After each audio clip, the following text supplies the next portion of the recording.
नमस्कार दोस्तों, स्वागत है आपका अपने YouTube channel Veeru Dwivedi education hub पर। उम्मीद करता हूं कि आप बेहतर होंगे, आपका परिवार पूर्ण रूप से खुशहाल स्वस्थ होगा डियर। सभी को 75वें स्वतंत्रता दिवस की हार्दिक शुभकामनाएं और बधाई। सभी को जय हिंद, वंदे मातरम डियर। आज हम बात करेंगे हिंदी के एक ऐसे प्रैक्टिस सेट की जिसमें लगभग 50 प्रश्नों का ये क्लीन स्वीप प्रैक्टिस सेट है, जो कि आगे आने वाला यूपी टेट हो, सुपर टेट हो या पीईटी एग्जाम हो या कोई भी आप ऐसे वनडे एग्जाम की प्रिपरेशन कर रहे हैं जिसमें हिंदी विषय से प्रश्न आते हैं डियर, तो ये वीडियो सिर्फ और सिर्फ उसी एग्जाम के लिए आधारित है। वीडियो पर जितने भी लोग पहली बार आए हैं, सब्सक्राइब करें चैनल को, बेल आइकन ऑन करें और वीडियो को लाइक और शेयर करना ना भूलें डियर। तो आइए शुरू करते हैं। पहला प्रश्न कह रहा है, निम्नलिखित में से क्या हिंदी शिक्षण में नवाचार का उदाहरण नहीं है? व्याख्यान विधि, आईसीटी, कंप्यूटर सहायक अनुदेशन या परियोजना विधि। तो डियर, ये नवाचार जो है यानी कि एक्शन ऑफ रिसर्च की बात करता है, कुछ नए क्रिएटिविटी, थिंकिंग एबिलिटी को प्रोड्यूस करने की बात करता है। तो नवाचार का जो उदाहरण नहीं है वो व्याख्यान विधि नहीं है। ए ऑप्शन एकदम करेक्ट है। बाकी सभी जो है नवाचार को प्रदर्शित करते हैं। बात करते हैं अपने अगले प्रश्न की। सस्वर वाचन निम्नलिखित में से क्या नहीं होना चाहिए? मानक भाषाओं का प्रयोग बिल्कुल होना चाहिए। आत्मविश्वास के साथ वाचन, ये तो जरूरी है डियर। विराम चिन्हों का भी समुचित प्रयोग हो, लेकिन सस्वर वाचन में स्थानीय बोलियों का प्रभाव नहीं होना चाहिए। बी ऑप्शन एकदम करेक्ट है डियर। सस्वर वाचन उसे कहते हैं जिसमें हम तेजी से बोल बोल कर बताते हैं, जैसे मैं आपको क्या कर रहा हूँ, सस्वर वाचन के माध्यम से पढ़ा रहा हूँ। अगर मौन वाचन आता तो सिर्फ और सिर्फ मन में बुदबुदाहट के साथ उसमें पढ़ा जाता है, उसमें स्वर नहीं निकलता डियर। बी ऑप्शन एकदम करेक्ट है। बात करते हैं अपने अगले प्रश्न की। किस विधा के शिक्षण के समय आप मौन पठन को महत्व देंगे? संवादात्मक, कहानी, कविता, निबंध या एकांकी?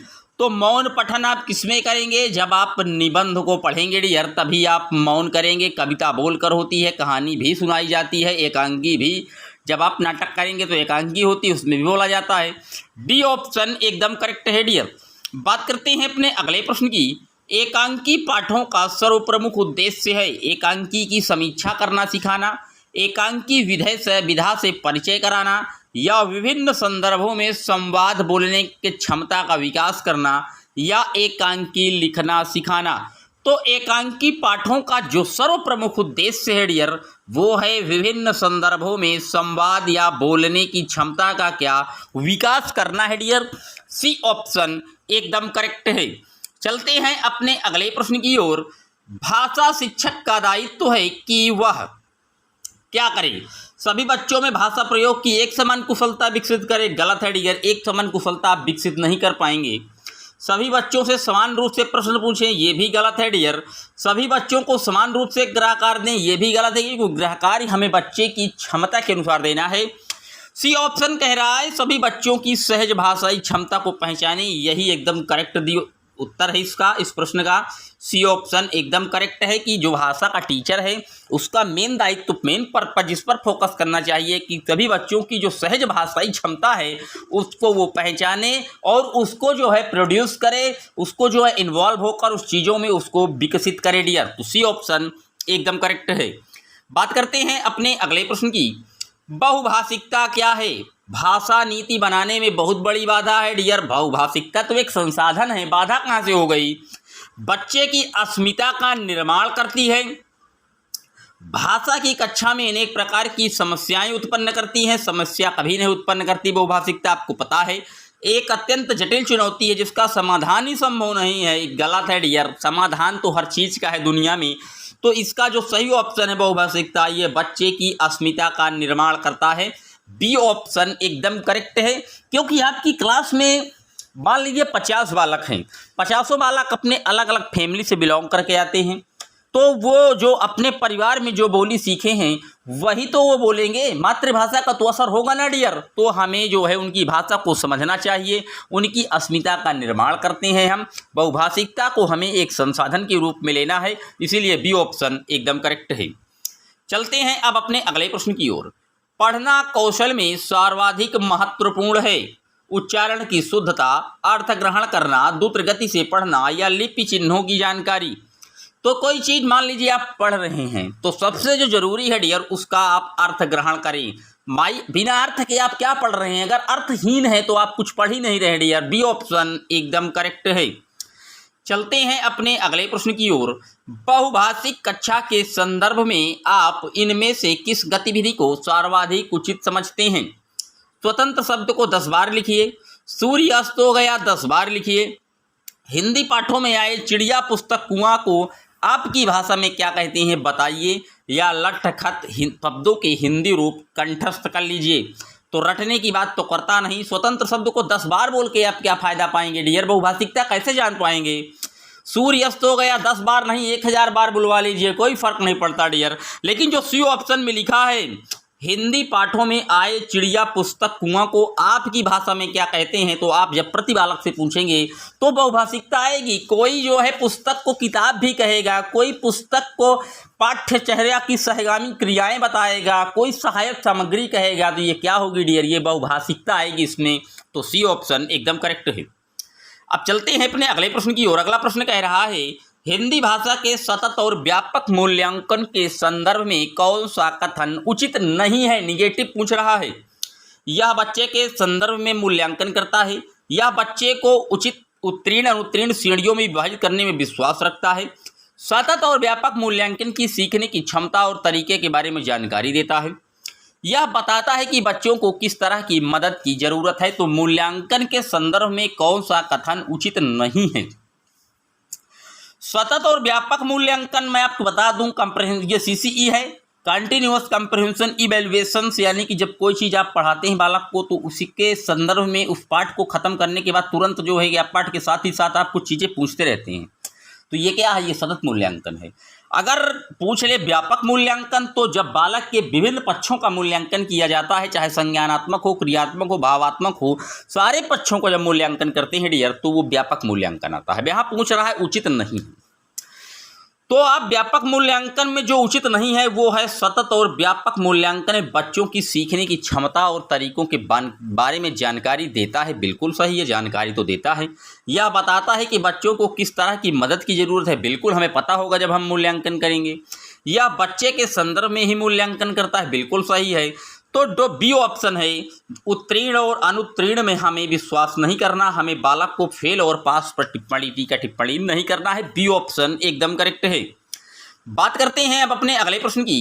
कलिका हिंदी भाषा में बोलते समय कई बार अटकती है, आप क्या करेंगे? कलिका एक जो है छात्रा है जो हिंदी भाषा को पढ़ने में कई बार अटक रही है, तो आप कलिका को कैसे जो है उसको मोटिवेट करेंगे कि वो अटके ना? ये प्रश्न पूछ रहा है।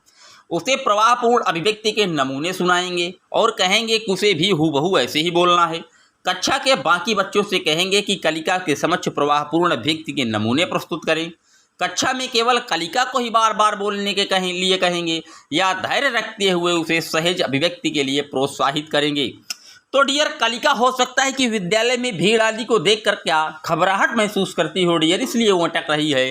तो हमें कलिका को क्या धैर्य रखते हुए सहज अभिव्यक्ति के लिए क्या करेंगे? मोटिवेट करेंगे डियर। डी ऑप्शन एकदम करेक्ट है। बात करते हैं अपने अगले प्रश्न की। बच्चों की पठन कुशलताओं का विकास करने में सर्वाधिक महत्वपूर्ण है भाषिक संरचनाओं का अभ्यास, अर्थ की अपेक्षा उच्चारण शुद्धता पर विशेष ध्यान देना, विभिन्न संदर्भों से जुड़ी सामग्री या पाठ्य पुस्तक में दिए गए अभ्यास। तो बच्चों की जो पठन कुशलताओं का विकास करने में सर्वाधिक इम्पोर्टेंट है डियर वो है विभिन्न संदर्भों से जुड़ी सामग्री। जब आप बालक को विभिन्न संदर्भों से जुड़ी हर एक चीज़ मुहैया कराएंगे तो बालक ऑटोमेटिक जो है क्या अपने नॉलेज को इंक्रीज कर जाएगा डियर। तो सी ऑप्शन एकदम करेक्ट है। बात करते हैं अपने अगले प्रश्न की। बोलना कौशल में सर्वाधिक महत्वपूर्ण है बोलने की तेज गति। कोई फायदा नहीं कि आप कितना तेज चिल्लाते हैं या धीम, इसका कोई लेना देना बोलने से नहीं है। शुद्ध उच्चारण है कुछ हद तक, लेकिन अभी आप आगे के ऑप्शन और देखते हैं। आंखों देखा वर्णन भी जरूरी है, लेकिन यहाँ सबसे जो उत्तम है वो समझ कर बोलना है। मान लीजिए कि आपके कॉलेज में या आपके क्लास में आतंकवाद पर एक जो है सेमिनार या वेबिनार का आयोजन किया गया। तो आप आतंकवाद पर न बोल के आरक्षण पर बोलने लगे।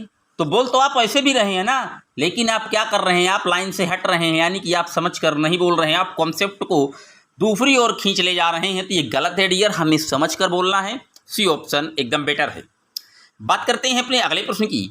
बच्चा स्वाभाविक रूप से अपने घर और समाज के वातावरण से अर्जित करता है डैश डैश। क्या अर्जित करता है? शब्द, व्याकरण, भाषा या वाक्य। तो बच्चा जो स्वाभाविक रूप से अपने घर, समाज और वातावरण से अर्जित करता है वो भाषा अर्जित करता है। सी ऑप्शन एकदम करेक्ट है। बात करते हैं अपने अगले प्रश्न की। डैश डैश और परीक्षाओं को डैश डैश होना चाहिए। यौम अधिगम को मापने के वैध तरीकों पर आधारित होना चाहिए। तो रिक्त स्थान पर क्या भरना है ये पूछ रहा है। पहला आकलन और विश्वसनीय, दूसरा अधिगम और मनोरंजक, तीसरा आकलन और संतुलित, चौथा मूल्यांकन और परिष्कृत। तो दोनों को आगे पीछे करके देख लीजिए रखकर। तो यहाँ जो एग्जैक्ट आएगा वो आकलन और परीक्षाओं को विश्वसनीय होना चाहिए। ए ऑप्शन एकदम करेक्ट है डियर। बात करते हैं अपने अगले प्रश्न की। निम्नलिखित में से कौन सा गुण सस्वर वाचन में होना चाहिए? उचित ध्वनि निर्गम, उचित लय एवं गति, उचित हाव भाव या ये सभी। तो सस्वर वाचन के ये तीनों ही गुण होते हैं डियर। तो डी ऑप्शन एकदम करेक्ट है। चलते हैं अपने अगले प्रश्न की ओर। डियर एक छोटा सा पैरा है, आइए पैराग्राफ को देख लेते हैं। मनु नहीं मनपुत्र है यह सामने, जिसकी कल्पना की जीभ में भी धार होती है। बाण ही होते विचारों के नहीं केवल, स्वप्न के भी हाथ में क्या तलवार होती है। यानी कि स्वप्नों के हाथ में भी क्या तलवार होती है। स्वर्ग के सम्राट को जाकर खबर कर दें, रोज ही आकाश चढ़ते जा रहे हैं वो। रोकिए जैसे बने इन स्वप्न वालों को, स्वर्ग की ही ओर बढ़ते आ रहे वे। तो डियर जो अब आगे के प्रश्न हैं वो इसी पैरा से आपको मिलेंगे। पहला प्रश्न क्या कह रहा है? कवि के अनुसार किसकी जीभ में तेज धार है? तो अभी आप पढ़े हैं किसकी? कल्पना की। सी ऑप्शन एकदम करेक्ट है डियर। किसके हाथ में तलवार है? तो स्वप्न के हाथ में क्या तलवार है। D option. इसको आप पैरा में छांट के ही उत्तर करिएगा डियर। एग्जाम में पैरा तुरंत देखिए, फिर पैरा के हिसाब से आपको इसमें उत्तर सेलेक्ट करना है, अपने हिसाब से कुछ नहीं करना है। यहाँ मैं जल्दी से स्पीड में आपको बता दे रहा हूँ, लेकिन आपको पैराग्राफ से ही छांटना है। कौन स्वर्ग की ओर बढ़ते चले जा रहे हैं? सम्राट, स्वर्ग के सम्राट, आकाश या स्वप्न वाले। तो देख लीजिए कौन स्वर्ग की ओर बढ़ते चले जा रहे हैं। तो स्वर्ग, स्वप्न के, ये देखिए कल्पना की जीभ में धार, बाढ़ ही होते विचारों के नहीं, स्वप्न के भी हाथ में तलवार, स्वर्ग के सम्राट को जाकर खबर कर दें, रोज ही आकाश चढ़ते जा रहे हैं वो। रोकिए बने इन स्वप्न वालों को। तो कौन बढ़ते जा रहे हैं डियर? स्वप्न वाले। तो लगा दीजिए डियर, डी ऑप्शन में लिखा हुआ है स्वप्न वाले, यही इसका एकदम करेक्ट आंसर है। मनुपुत्र में समास है। तो मनु पुत्र, यानी कि पुत्र किसका है? मनु का है। तो ये संबंध तत्पुरुष बता रहा है डियर। सी ऑप्शन एकदम करेक्ट है। आकाश शब्द का विलोम क्या होगा? तो आकाश का पाताल होता है। ये तो बिल्कुल हलवा क्वेश्चन था। D option. चलते हैं अब अपने अगले प्रश्न की ओर। बच्चे अपने आसपास बोली जाने वाली भाषाओं को सुनकर स्वयं क्या बना लेते हैं? अपना लघु व्याकरण बनाते हैं, भाषा के नियम नहीं बना पाते, संशोधन नहीं कर पाते या सृजनशील प्रयोग नहीं कर पाते। तो तीनों ही में नहीं है, जो कि बिल्कुल गलत है। यानी कि इसका जो एग्जैक्ट आंसर है वो एकदम सही है। अपना लघु व्याकरण क्या भाषा के द्वारा बच्चे बना लेते हैं। A option. बात करते हैं अपने अगले प्रश्न की। भाषा एक है, क्या है? सैद्धांतिक विषय है, व्यवहारिक विषय है, नीरस विषय है या चुनौतीपूर्ण विषय है? तो भाषा एक व्यवहारिक विषय है डियर। बी ऑप्शन एकदम करेक्ट है। बात करते हैं अपने अगले प्रश्न की। भाषा शिक्षण की अनुवाद विधि है। मातृभाषा को मध्यस्थ नहीं बनाती, मातृभाषा की उपेक्षा करती है, या मातृभाषा को मध्यस्थ बनाती है, या लक्ष्य भाषा को ही श्रेष्ठ मानती है। तो डियर जो भाषा शिक्षण की अनुवाद विधि है ये मातृभाषा को मध्यस्थ नहीं बनाती।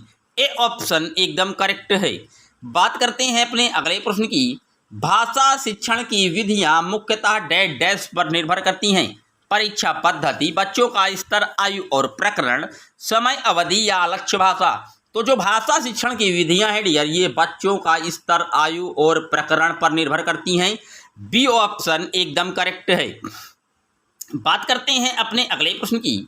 बच्चों की भाषिक अभिव्यक्ति के आकलन के लिए किस तरह के प्रश्न सहायक नहीं है, यानी कि मौखिक अभिव्यक्ति को कौन से प्रश्न जो है सहायता नहीं प्रदान करेंगे, ये प्रश्न पूछ रहा है। बहुविकल्पी में कहाँ से आ जाएगा डियर, मौखिक अभिव्यक्ति खत्म है।